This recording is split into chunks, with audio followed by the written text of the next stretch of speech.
Boa noite a todos. Que a paz de Jesus seja conosco. No lar começa o inconfundível trabalho de edificação espiritual de todos os que constituem o grupo familiar. Através das experiências do comportamento dos pais, que irão infundir exemplos que demonstrem o valor do caráter, da honra, da convivência saudável. Os pais, eles são os mais nobres educadores, tanto que podem fazer a elevação ético-moral dos filhos, o crescimento ético-moral, bem como promover o agravamento, levando-os a desequilíbrios de toda a ordem.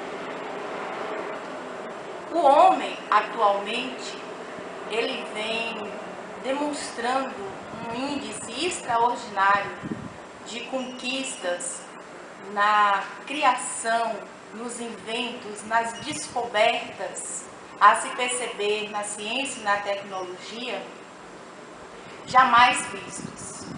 Mas, ao lado de tudo isso, percebe-se também, no momento atual, uma séria crise moral por que passa a humanidade, onde os valores éticos, morais, estão altamente desprezados, mais do que nunca.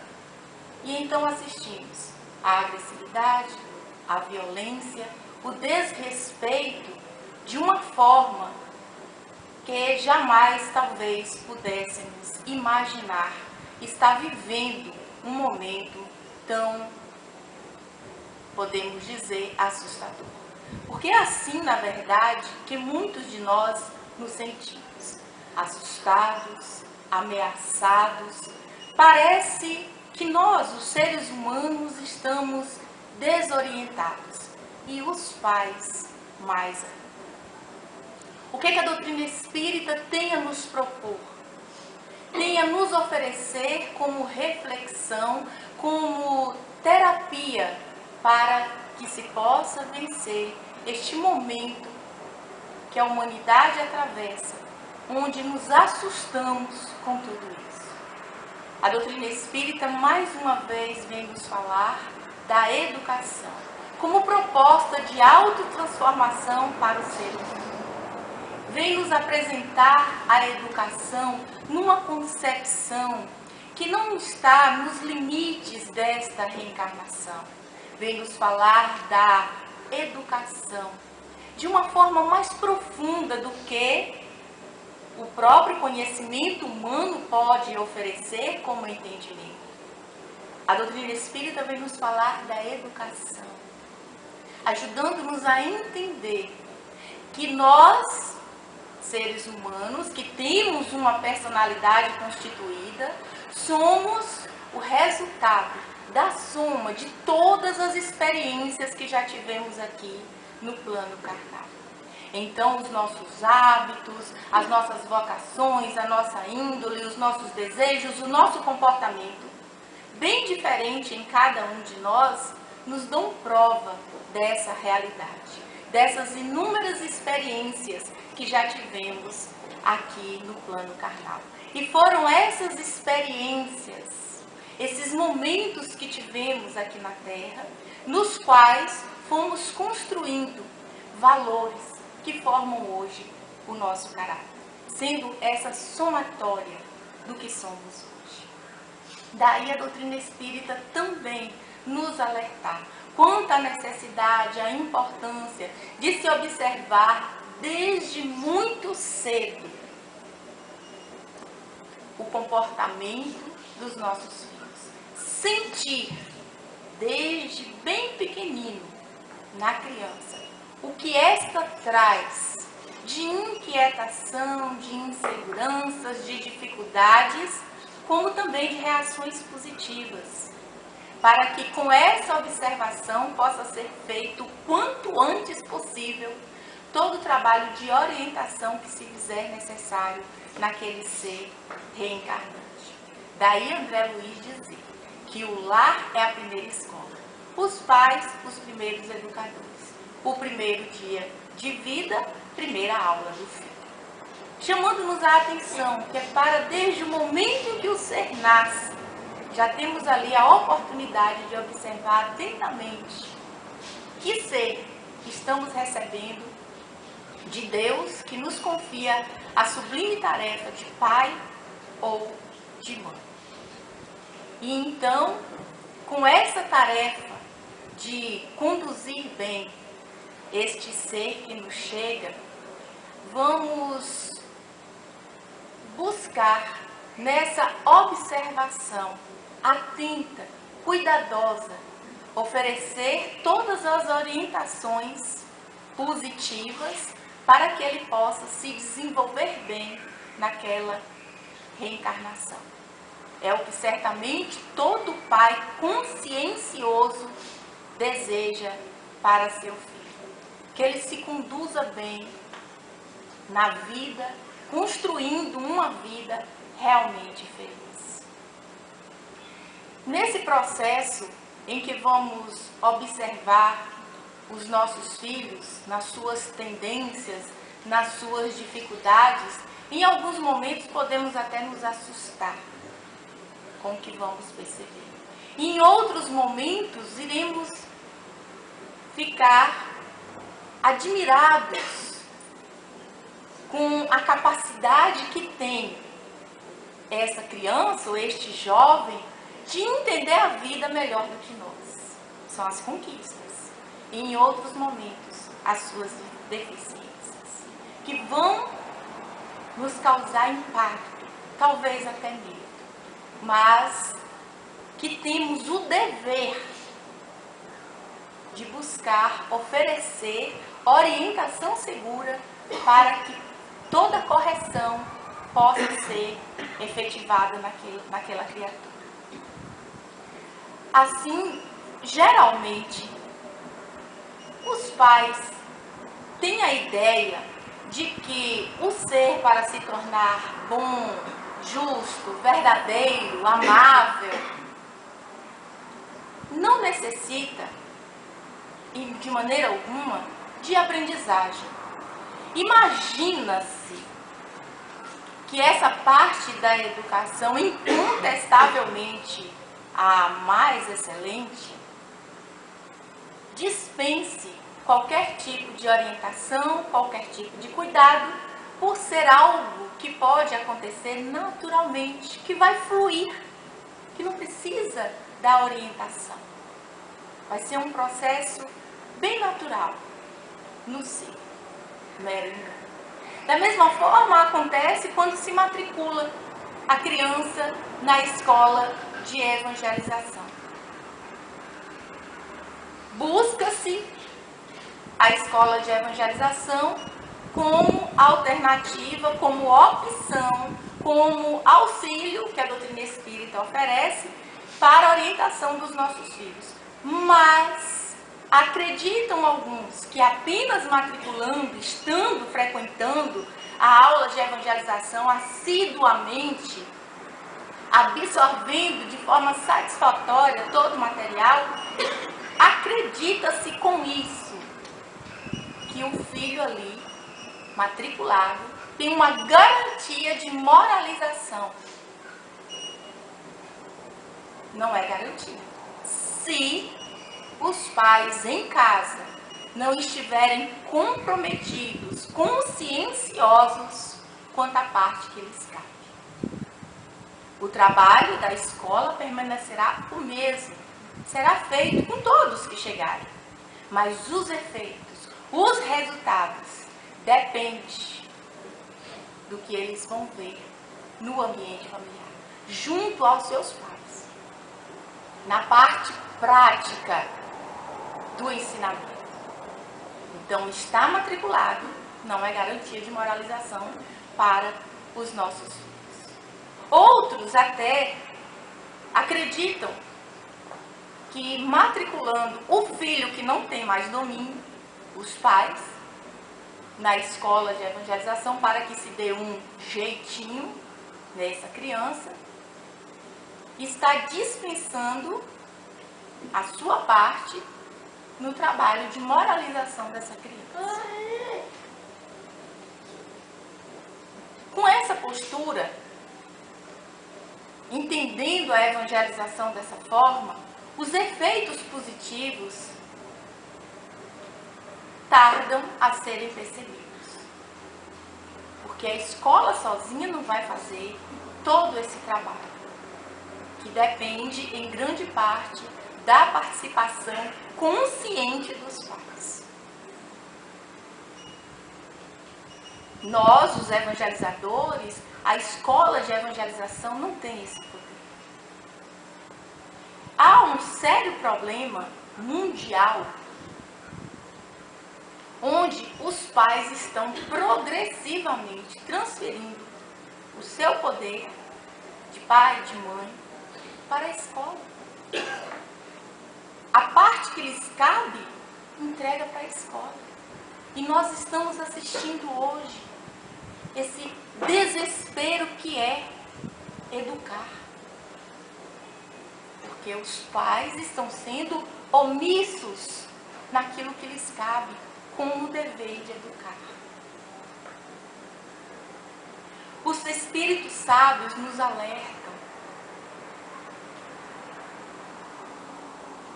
que, primeiramente, o dever de educar é dos pais. É inalienável, é intransferível. O primeiro dever é dos pais. Os espíritos superiores afirmam e reafirmam isso.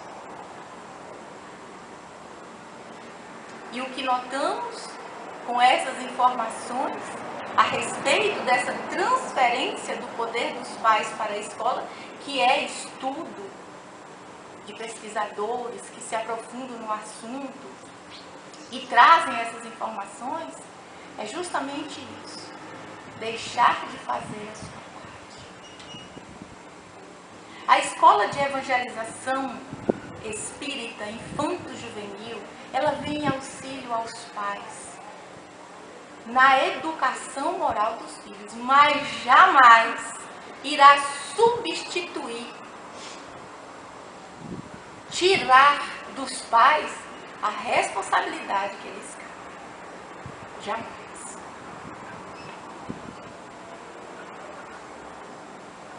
Então, com esse apoio que a Casa Espírita vem nos oferecer, através da evangelização, nós vamos, nesse trabalho delicado que a evangelização realiza, uma aula uma vez por semana, 1 hora de aula, parece tão insignificante, mas é extremamente importante.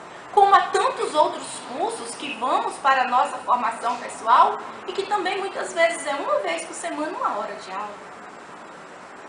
Se entendermos a evangelização com a mesma importância dos outros cursos que frequentamos assiduamente para a nossa formação profissional, para a competição no mercado de trabalho, que é fundamental, temos que nos qualificar, a evangelização será reconhecida devidamente, porque ela não vai nos garantir o que os outros cursos nos garantem, mas vão nos colocar numa posição mais equilibrada diante da vida, mais saudável, um homem de bem. É isso que a evangelização nos propõe no seu trabalho. Oferecer as orientações, oferecer a formação segura para que possamos nos conduzir bem na nossa existência. Desde pequenininho, aos 3 anos, 2 anos e meio, já estamos recebendo a criança para oferecer essas informações. Então, ela vem nos auxiliar nessa tarefa de educar. E muito mais. Há um trabalho belíssimo desenvolvido nas casas espíritas, que tem um trabalho de evangelização aqui em Brumado, que é o trabalho da fisionomia. Uma fichinha que ao final da aula os evangelizadores dispensam mais um pouco do seu tempo de boa vontade para preencher essas fichas, fazendo observações profundas do que essa criança vem apresentando, que muitas vezes os pais não percebem, mas uma terceira pessoa consegue perceber. E essa ficha, ao final de cada semestre, é feito um resumo, tem uma reunião com os evangelizadores para se conversar tudo que foi observado, para que toda a equipe possa participar desse trabalho, e depois marca-se uma reunião para entregar para os pais essa ficha com essas observações. As tendências que estávamos falando anteriormente. Muitas vezes o pai não enxergou, mas o evangelizador enxergou. A fragilidade, a insegurança, como também o aspecto extremamente positivo, a generosidade. Então, tudo se anota para conversar com esses pais. E os evangelizadores aguardam com essas fichinhas que alguém digitou, que preparou para serem entregues nessa reunião, numa conversa individual com cada pai. Mas, infelizmente, estamos vivendo um triste momento em que essas fichas se acumulam nos armários da evangelização, porque os pais não têm comparecido. E o trabalho da escola de evangelização não está tendo o retorno que gostaríamos que tivesse. Infelizmente, o número de fichas, anos após anos, tem se acumulado, porque os pais não têm atendido ao convite que os evangelizadores, que a escola de evangelização faz, para que compareçam, para que possamos conversar um pouco. Alguns minutos. E aquela ficha deve ser arquivada. Como se arquiva o boletim? Nós não guardamos os boletins dos nossos filhos, às vezes chateados porque não tiraram a nota que gostaríamos, outras vezes extremamente satisfeitos, porque o nosso filho é um exemplo de estudante. E como ele está sendo um exemplo de homem, esse registro não é importante termos?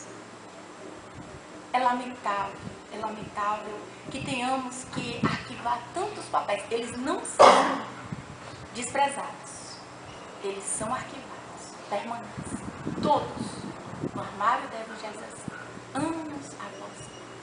E o que lamentamos é que cada vez mais o número de pais que não têm comparecido a essas reuniões tem aumentado, que não comparecem. Gostaríamos de dizer o contrário, que o número de pais que comparecem só tem aumentado. É um trabalho muito simples, muito modesto, mas muito grandioso. As tendências que apresentamos do passado, elas vêm em forma de desejos.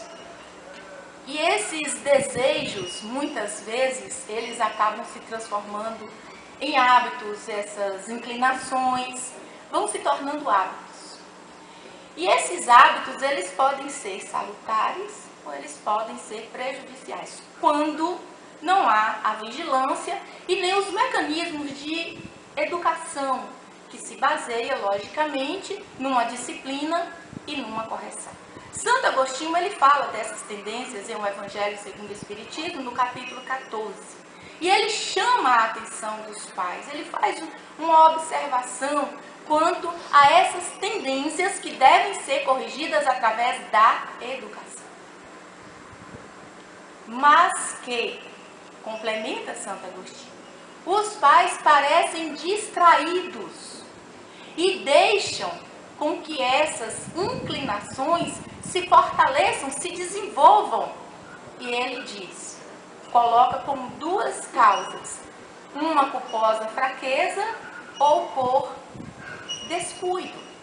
Esse descuido podemos considerar como esse desprezo que se tem em relação ao filho quanto à sua formação moral, essa desatenção quanto às virtudes que este deve conquistar, quanto a essa falta de interesse mesmo, quanto à conduta moral deste filho.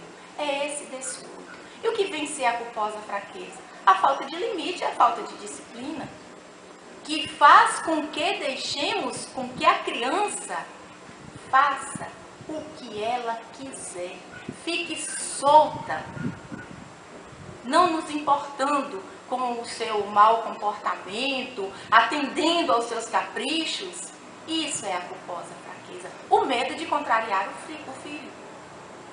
É a fraqueza, essa culpa que nos faz atender aos seus caprichos prontamente, para que ela não se chateie, para que ela não chore, para que ela não faça birra. Então ela manda e a gente obedece.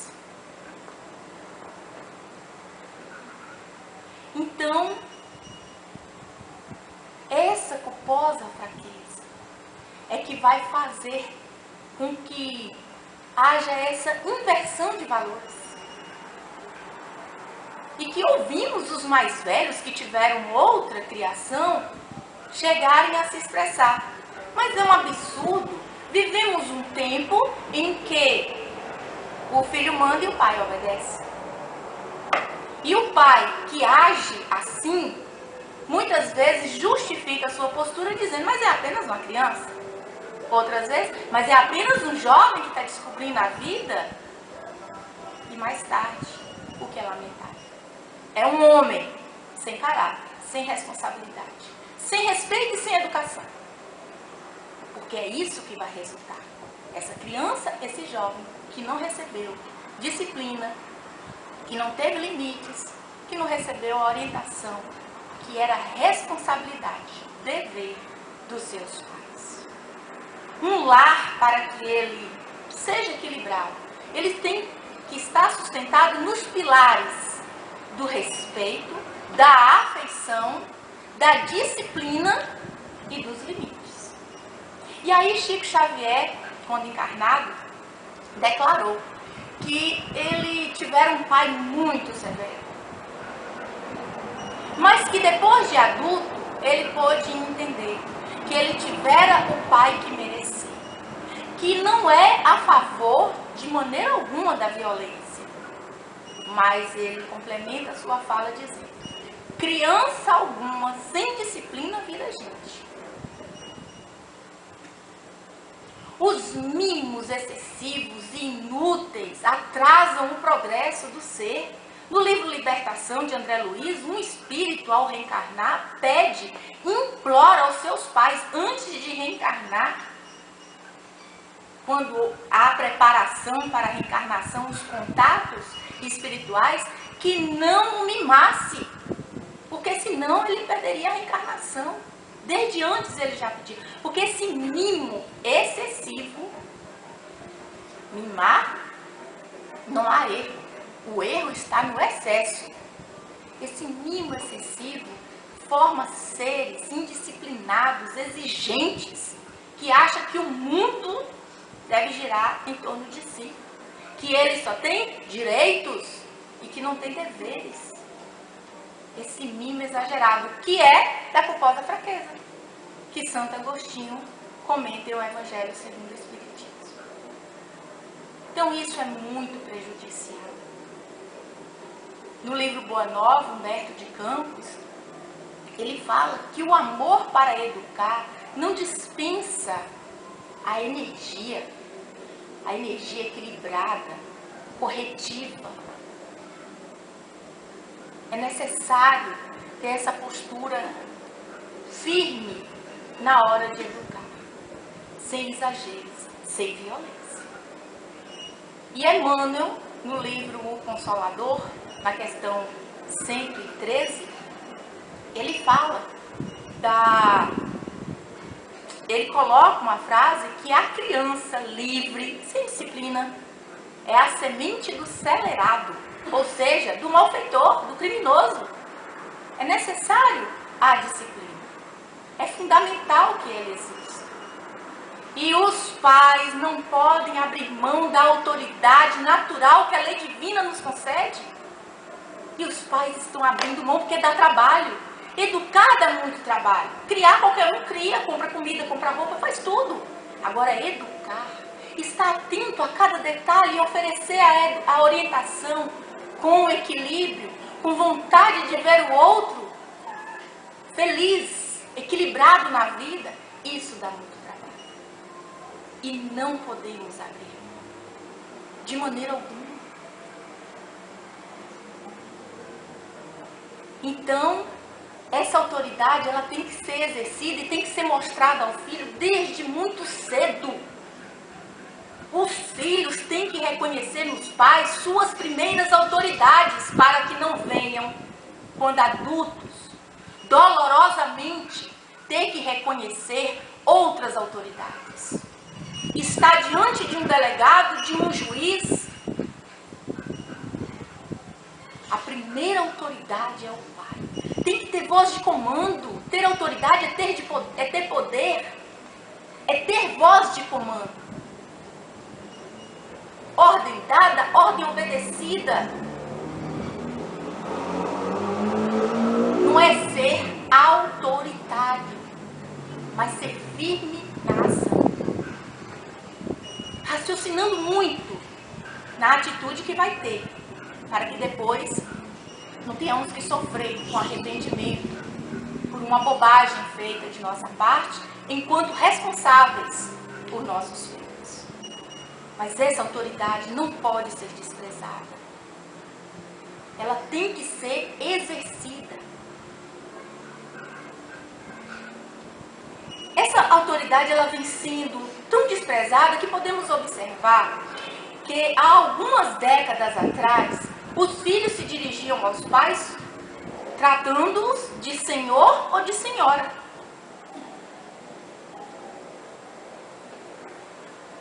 Hoje em dia é você. E com um agravante.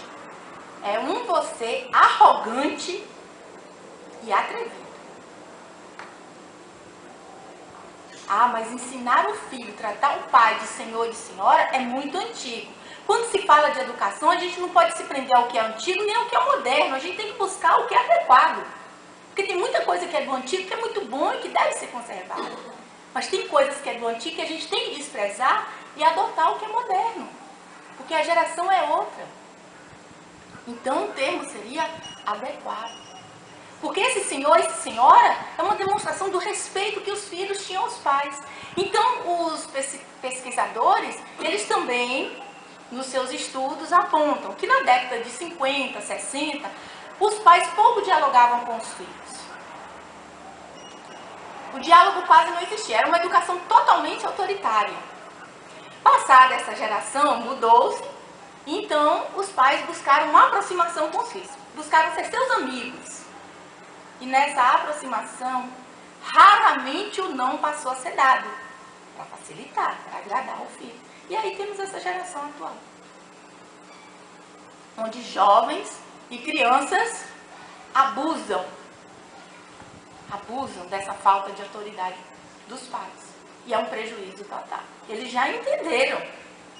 E na sua inteligência, fazem disso um abuso. Alguns fatores contribuem para essa falta de autoridade.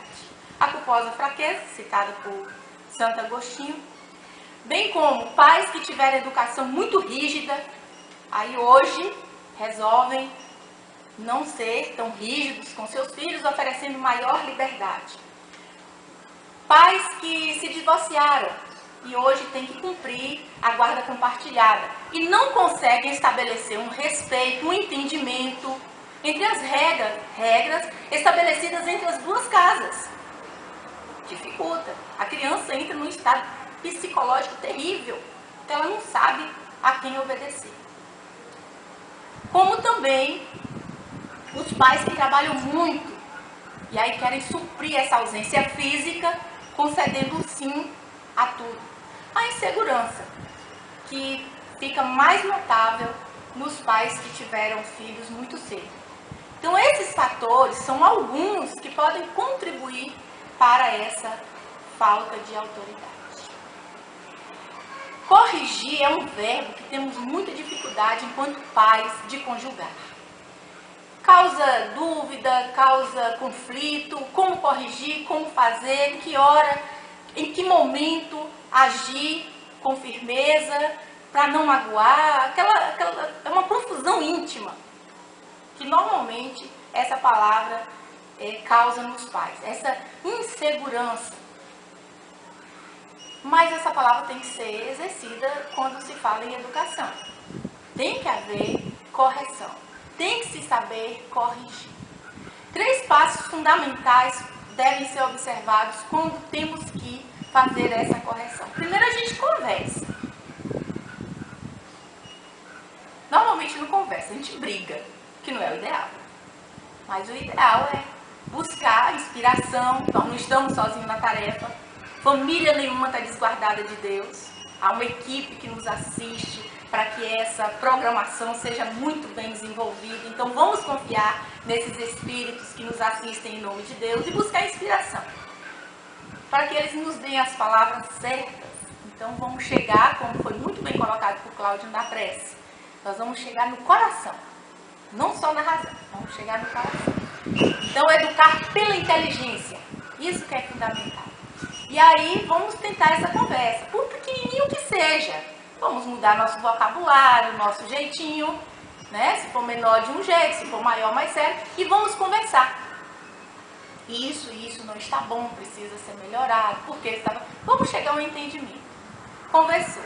A conversa não teve o efeito que gostaríamos, então vamos ter que dar uma advertência. Isso vale para qualquer ambiente.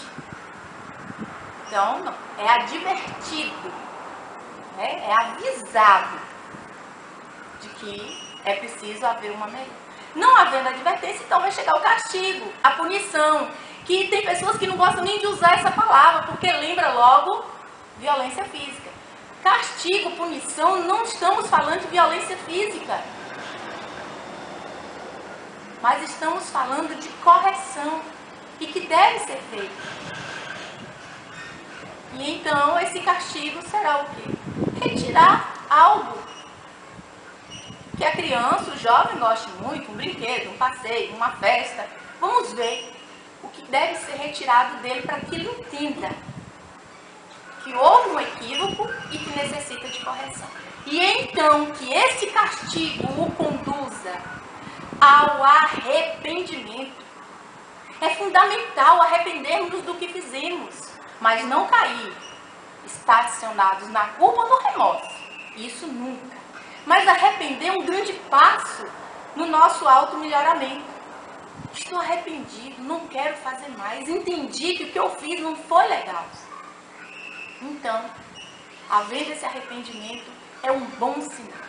Se a criança sentiu, fez biquinho, é ótimo, porque mexeu com o senso moral dela. Agora, se ela olha para nós com aquele olhar frio, como se estivesse dizendo-nos, me aguarde, isso aqui. O senso moral dela está totalmente adormecido. O castigo deve levar ao arrependimento. Porque senão, ele se torna inconsequente. Quem não se arrepende das bobagens que faz é um inconsequente. Porque ele não se importa, mesmo causando prejuízo a si mesmo ou a outrem, com as consequências. Faz e ainda se expressa dizendo, não estou nem aí. E isso é lamentável. Como dissemos, é o senso moral adormecido. E ele tem que despertar o quanto antes melhor, para que esse ser possa se conduzir bem na sua jornada terrena. Quando há uma inversão de valores, há prejuízos para todos os envolvidos. E hoje em dia, as nossas crianças, nos lembra Teresa de Brito no livro Vereda Familiar, que elas já não brincam, não se vestem e não conversam como crianças. Por quê? Porque há um estímulo da parte dos adultos. Assim concluímos.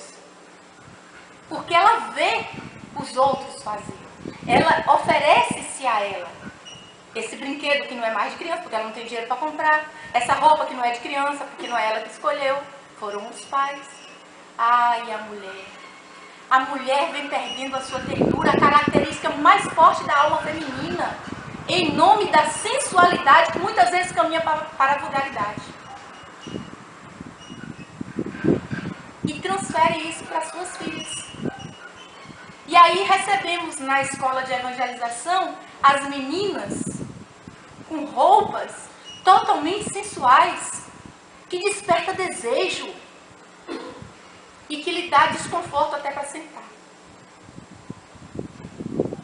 É uma inversão. Criança tem que ser criança. maquiadas. Se tem maquiagem para brincar um momento ali e desfazer aquilo.